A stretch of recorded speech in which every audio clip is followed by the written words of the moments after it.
avez le sentiment qu'on cherche à vous exproprier? Oui, tout à fait. Ça semblait, j'ai dit d'où ça vient, où ça sort, j'ai dit on n'en a pas entendu parler jusqu'à présent. Ouais. J'ai dit c'est inapplicable. Obligatoirement, comment voulez-vous que je puisse venir, avec une retraite d'aide-soignante, venir à un tel impôt? C'est pas possible. C'est pas possible.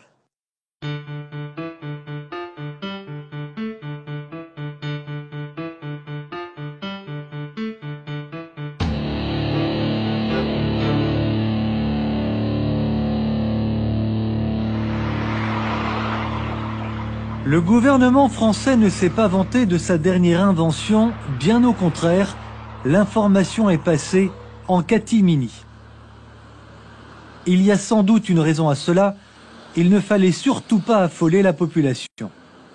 Il faut dire que la dernière trouvaille de l'actuel gouvernement est une bombe. Quelle est donc cette trouvaille? Vous êtes propriétaire de quelques centaines ou de quelques milliers de mètres carrés de terrain constructible. L'État vous demandera de payer 5 € par mètre carré en 2015-2016. L'impôt passera à 10 € par mètre carré de terre constructible l'année suivante. Pour comprendre ce qui va mettre dans une situation financière intenable des centaines de milliers de Français, nous avons traversé la France, nous nous sommes rendus en Haute-Savoie.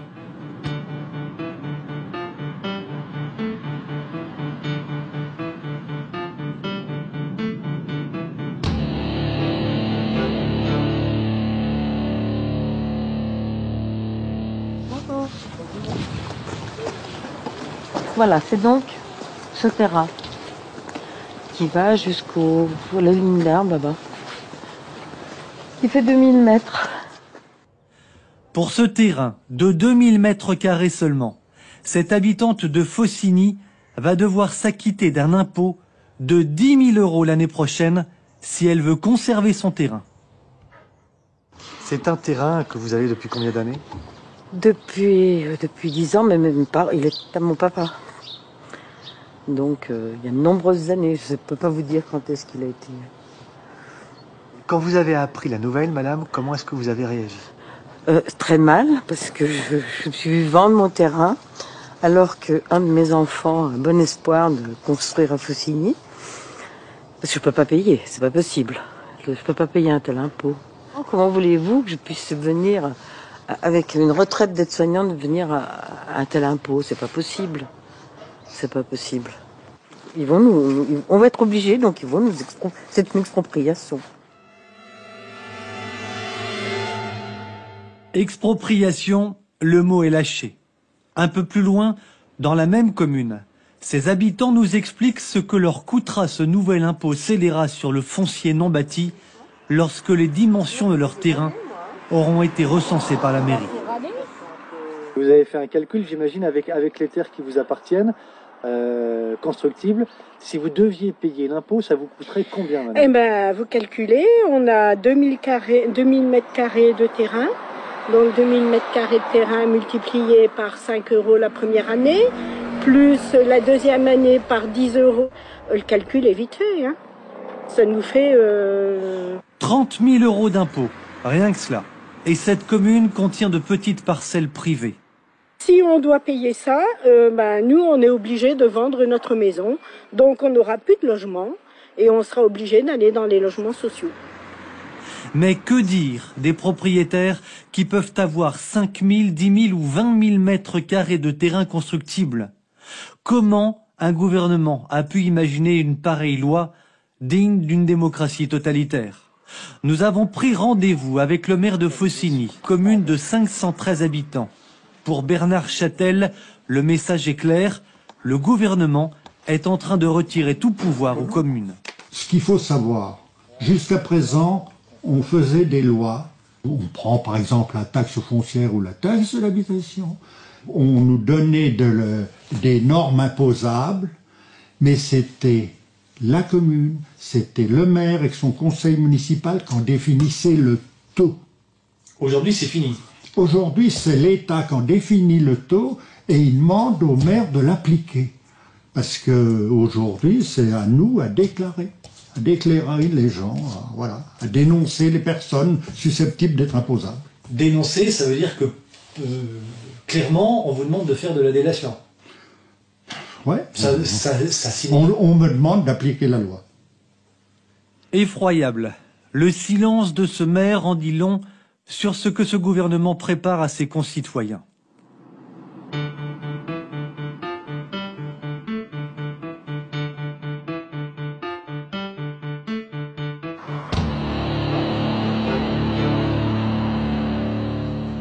À quelques kilomètres de là, la commune de Montier-Mornex, concernée par la loi. Le maire a accepté de nous recevoir. Et c'est clair que la relation avec l'habitant n'est pas vouée là à la bonne entente. Un maire doit gérer sa commune en tant que bon père de famille. On est là pour que tout se passe bien, dans le meilleur des mondes. On est là pour que les gens vivent bien ensemble. Il est évident que le maire qui va venir pour déclarer quelque chose qui va faire taxer un terrain, c'est évident qu'on est dans un système de délation, donc je vais reprendre votre terme, puisqu'on est là-dedans, et nous on est très mal à l'aise avec ça, parce que c'est pas notre rôle. Je veux dire, à un moment donné, les gens ne nous ont pas élus pour qu'on aille dire au service de l'État qu'ils ont fait ci ou qu'ils ont fait ça. Je veux dire, c'est pas entendable. Dans le détail et dans un premier temps, la loi doit donc englober tous les terrains constructibles à partir de 200 mètres carrés non agricoles. Les communes de 28 agglomérations françaises sont concernées. En voici quelques-unes. Au total, près de 1200 communes françaises, mais la liste pourrait s'allonger.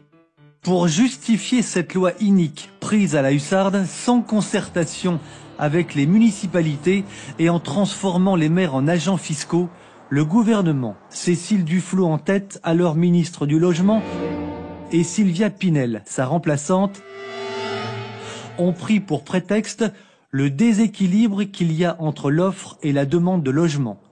En fait, le gouvernement veut créer des centaines de milliers de logements à travers tout le pays sans tenir compte des contraintes locales. Imaginons que tout le monde construise. Est-ce que vous vous rendez compte? Il faudra refaire une école, agrandir les routes. C'est impensable. C'est impensable. Avant de vouloir loger la terre entière, faisons un minimum pour les nôtres. Et puis, soyons modérés dans tout, ayons un peu de bon sens dans tout cela. Je vois pas aujourd'hui énormément de gens à l'arme. Je crois que je vais me battre parce que le bon sens va l'emporter. Même sentiment pour Martial Sadier. Le député maire UMP de Bonneville nous a reçus dans son bureau.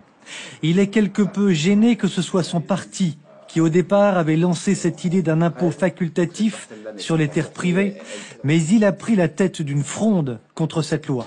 Ça avait commencé déjà avant le gouvernement Hollande, mais est-ce qu'on n'est pas dans un matraquage fiscal systématique? Parce que vous venez de le dire, l'impôt là sur le foncier non bâti, quelques jours plus tard, l'impôt sur la résidence secondaire. Demain, non, mais ce oui, sera... il faut qu'on en sorte. Je veux dire, on est dans une avalanche, puisque nous sommes en montagne. On est dans une fuite en avant où la seule porte de sortie que semble proposer ce gouvernement, c'est des taxes nouvelles. Voilà. C'est plus tenable. En tout cas, moi, ce que j'entends tous les jours, ce que j'entends sur le marché de Bonneville, ce que j'entends lorsque je me balade dans ma circonscription, c'est des gens qui n'en peuvent plus, qui sont asphyxiés et qui ne peuvent plus et qui ne veulent plus payer. Un, parce qu'ils peuvent plus, et deux, parce qu'ils ont le sentiment qu'ils payent et que cela n'a aucun sens. Quand on demande un effort à quelqu'un, il faut qu'il comprenne à quoi ça sert. Les Français, déjà massacrés par les impôts et les cotisations à des régimes sociaux en tout genre, n'en ont donc pas fini. Désormais, c'est à des patrimoines appartenant souvent à des familles aux revenus modestes que les gouvernements, et en particulier le quinquennat Hollande, s'attaquent avec acharnement. Une politique qui ruinera des familles au profit de promoteurs et de grands groupes. Un résultat stupéfiant pour un gouvernement socialiste. Les propriétaires terriens ont peut-être un léger sursis quand on sait le flou artistique qui entoure cette loi quant à ses modalités d'application. Il est tout de même stupéfiant de constater que de l'extrême gauche à l'extrême droite, cette loi scandaleuse ne soulève pas une campagne d'indignation et de protestation nationale.